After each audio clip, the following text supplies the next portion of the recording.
The last episode of today's Gautam ki kidnapping, episode number 137. Let's start. Driver building के पास पहुंच चुका था। Trolley में वजन ज्यादा था, इसलिए जब वो ऑफिस के बाहर बनी सीढ़ियों पर पहुंचा तो उसने रुककर हेल्प के लिए आसपास देखा। आदित्य के मंत्र के कारण ड्राइवर की बॉडी लैंग्वेज में डर बिल्कुल भी नहीं था। तभी उसके पास दो सिक्योरिटी गार्ड्स आए जिन्होंने काले हाफ शर्ट पहने थे। उनमें से एक ने ड्राइवर को टोक कर पूछा, कहां जाना है? ड्राइवर ने अपने बैग की तरफ देखकर कहा, मिस्टर शंकर का सामान है, उनके कैबिन में रखना है, अर्जेंट है इसलिए जल्दी से रखना है। सिक्योरिटी गार्ड ने अपने वॉकी टॉकी पर अपने सीनियर को बुलाया। इतने में ड्राइवर ने दूसरे गार्ड से कहा, भैया ट्रॉली बैग को सीढ़ियों से ऊपर करने में हेल्प कर दो। ड्राइवर की इतनी बात सुनकर गार्ड आगे आया और उसने उसकी मदद करते हुए बैग को उठाकर सीढ़ियों के ऊपर रख दिया। अब वहां से ड्राइवर सामने लगे रिसेप्शन और लिफ्ट को देख पा रहा था। वॉकी टॉकी पर बात कर रहे गार्ड ने दूर लगी खिड़की पर देखा। तभी वहां से एक आदमी आया जिसने ड्राइवर को एक नजर देखा, जिससे यह तय हो गया कि वो सिक्योरिटी का हेड है। आदित्य ट्रॉली के अंदर धीमे धीमे सांस ले रहा था। उसे एक तरह की घुटन भी महसूस हो रही थी, लेकिन उसके कान सबसे तेज काम कर रहे थे। वो बाहर से आ रही हर आवाज को बड़े ध्यान से सुन रहा था। तभी एक नए व्यक्ति की आवाज आई, अरे भाई जी, मशीन लगाने के लिए ये एरिया तो खाली करना पड़ेगा।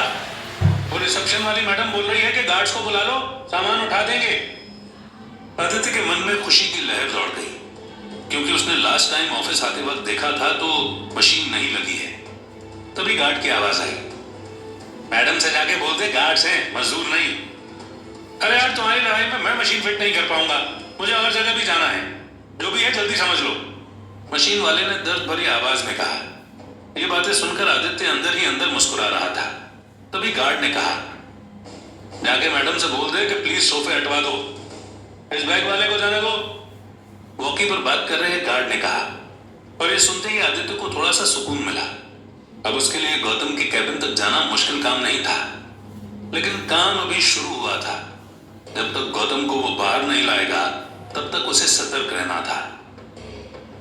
ड्राइवर ने लिफ्ट का बटन दबाया और उसके आने का इंतजार करने लगा। थोड़ी देर में लिफ्ट आई और उसने अंदर घुसकर टॉप फ्लोर के लिए बटन दबा दिया। लिफ्ट में उसके अलावा एक और आदमी था जो किसी से फोन पर बात करते हुए कह रहा था, मैं तो नहीं जाऊंगा, अभी यहां रहना जरूरी है।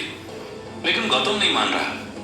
उसे गुड़गांव जाना है और बोल रहा है कि सुशील ने कोई अर्जेंट मीटिंग रखी है। फिर थोड़ा रुककर उसने कहा, मैं नहीं जानता कि अब गौतम को सुशील की कितनी जरूरत है, पर मुझे तो सुशील की अब कोई जरूरत नहीं। आदित्य के लिए यह आवाज नई थी। उसने आज से पहले इस आवाज को नहीं सुना था। लेकिन आदित्य सोच में पड़ गया कि ये कौन था जो गौतम और सुशील दोनों को जानता है। इससे पहले कि आदित्य कुछ और सोचता, तभी लिफ्ट का दरवाजा खुला और ड्राइवर ट्रॉली के साथ बाहर निकला। वो दोनों तरफ देख ही रहा था कि उसकी नजर मैनेजिंग डायरेक्टर के कैबिन पर पड़ी। वो कुछ कदम की ही दूरी पर था। ड्राइवर कैबिन के अंदर जैसे ही घुसा, उसने घुसते ही कमरे की लाइट बंद की और ट्रॉली बैग की चेन खोल दी। गौतम बहुत हैरान हुआ और उस ड्राइवर की तरफ आया, लेकिन इसके पहले कि वो कुछ कर पाता, आदित्य ने क्लोरोफॉर्म उसके मुंह पर छिड़का और अगले ही सेकंड गौतम की आंखें बंद हो गईं। आदित्य ने ड्राइवर की मदद से गौतम को ट्रॉली में डाला। अंधेरे के कारण सीसीटीवी में कुछ भी नजर नहीं आने वाला था। इसके बाद अंधेरे में ही आदित्य ने ड्राइवर के कंधे पर हाथ रखा और कहा, इस ट्रॉली बैग को वापस कार तक लेकर जाना। मैं तुम्हें कार के पास में मिलता हूं। किसी से आंखें मत मिलाना और कोई रोके तो घबराना मत, मैं तुम्हारे साथ ही हूं। इतना कहकर आदित्य कैबिन के बाहर निकला और उस फायर एग्जिट की तरफ मुड़ा। इस बार आदित्य ने अपने मुंह को एक कपड़े के साथ छुपा रखा था, जो लाल रंग का था और उस पर सफेद रंग का स्कल बना हुआ था। आदित्य सीढ़ियों के पास खड़ा होकर ड्राइवर की तरफ देख रहा था। लिफ्ट का दरवाजा खुला और ड्राइवर जैसे ही लिफ्ट में घुसा, आदित्य सीढ़ियों से नीचे उतरने लगा। आदित्य जब पहले फ्लोर तक उतरा ही था कि उसे हंगामे की आवाज आई और वो रुक गया। सीढ़ियों पर कोई नहीं था, लेकिन बाहर हो रहे शोर से उसे समझ आ गया कि गौतम के गायब होने का पता सिक्योरिटी को चल चुका है। आदित्य इस कंफ्यूजन में था कि वो बाहर किस रास्ते से जाएगा। उसने चारों तरफ नजर घुमाई, तभी उसका ध्यान बड़ी खिड़की पर गया। आदित्य ने खिड़की से झांक कर देखा, नीचे बिल्डिंग का पुराना फर्नीचर पड़ा था। आदित्य जानता था कि इस वक्त यहां से बाहर जाने का उसे और कोई रास्ता नहीं मिल सकता था। उसने बिना कुछ सोचे जंप लगा दी और एक जोर की आवाज के साथ वो सामान पर गिरा। वो तुरंत खड़ा हुआ और कार की तरफ दौड़ने लगा। इस वक्त आदित्य यही सोच रहा था कि काश ड्राइवर उसे ट्रॉली लेकर कार के पास खड़ा मिले। दूर से आदित्य ने कार को देखा, लेकिन उसे कहीं भी ड्राइवर नजर नहीं आया। ऑफिस की बिल्डिंग के बाहर वाली सिक्योरिटी में भगदड़ मच गई थी। कुछ गार्ड्स ने हाथ पकड़कर मेन गेट के बाहर एक घेरा बना लिया था। आदित्य ने कुछ देर और इंतजार किया, लेकिन ड्राइवर कहीं भी नजर नहीं आया। अब आदित्य समझ गया था कि उसे अंदर जाना ही होगा।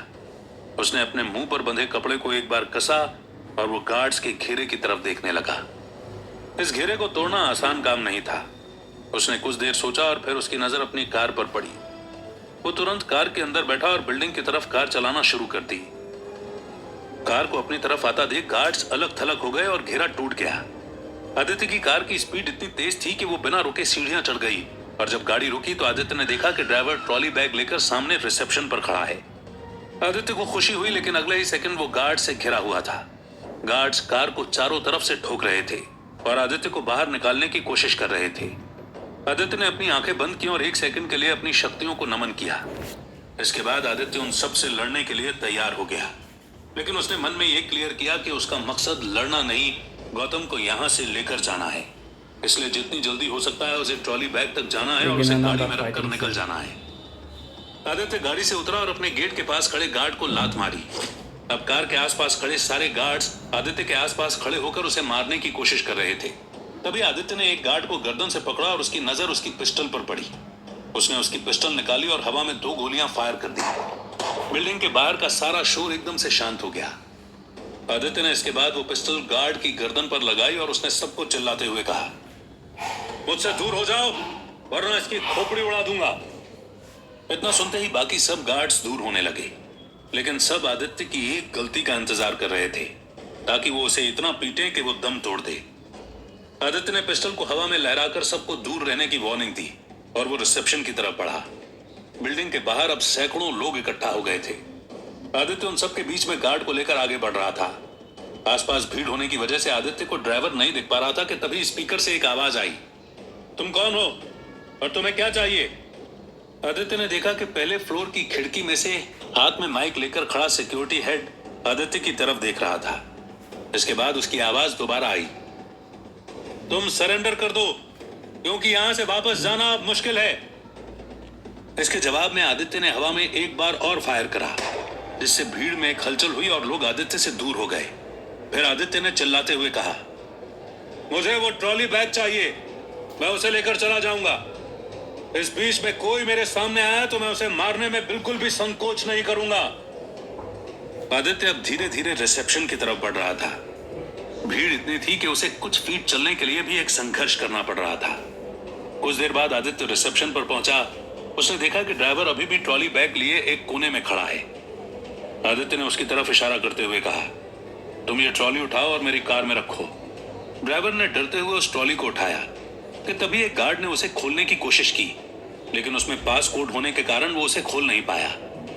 इसके बाद ड्राइवर ने बैग को खींचना शुरू किया। तभी एक आवाज आई, इस बैग में गौतम है। हाँ, इस बैग में गौतम है, इसे रोको। यह आवाज गौतम के पीए की थी, जिसने सबसे पहले हंगामा किया था। इतना सुनते ही आदित्य ने गार्ड को धक्का मारा और पास खड़े ड्राइवर को साइड कर उसने अपनी पिस्टल ट्रॉली बैग के ऊपर रख दी। फिर उसने चिल्लाते हुए कहा, तुम में से अगर किसी ने भी मुझे रोका या कोई चालाकी की तो मैं इस पिस्टल की सारी गोलियां गौतम के शरीर में डाल दूंगा। अगर मुझे यहां से आज इसे ले जाने दिया तो मैं इस बात की जिम्मेदारी लेता हूं कि गौतम जिंदा वापस आएगा। आदित्य जानता था कि उसे गौतम को मारने में कोई इंटरेस्ट नहीं है।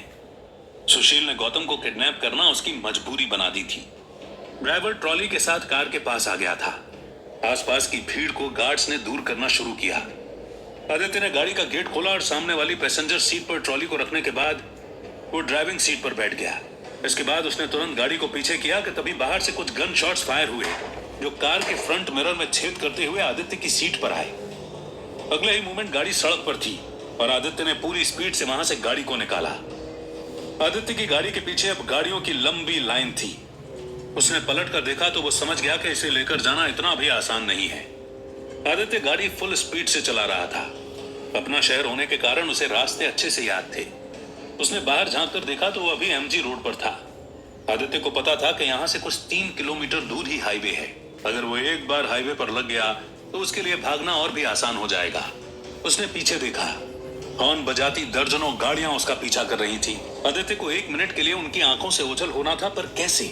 कुछ देर सोचने के बाद आदित्य ने ट्रॉली बैग में पासपोर्ट डाला और बैग की चैन खोली। स्पीडोमीटर 120 अभी भी दिखा रहा था। गाड़ी बम्प कर रही थी, लेकिन आदित्य ने मैनेज करते हुए गौतम को बैग से बाहर निकाला। वो अभी भी बेहोश था। इसके बाद उसने गेट खोला और बैग को गाड़ी से बाहर फेंक दिया और गाड़ी की स्पीड और बढ़ा दी। उसने जब रियर व्यू मिरर में देखा तो पीछे आ रही गाड़ियां रुक गई थी और वो बैग को देखने लगे। आदित्य को बस यही 1 मिनट चाहिए था। उसने आगे जाकर एक टर्न लिया और गाड़ी हाईवे की तरफ मोड़ ली। Thank you very much for hearing the 5 episodes are uploaded today. आज 5 एपिसोड अपलोड हुआ। कल शायद फिर 4-5 एपिसोड अपलोड हो। बॉकेटिफम करे तो मैं फिर वापस डाल दूँगा। Thank you people. आप लोग कमेंट बॉक्स में डालते रहिएगा आप लोगों का जो कमेंट आए। Thank you for hearing.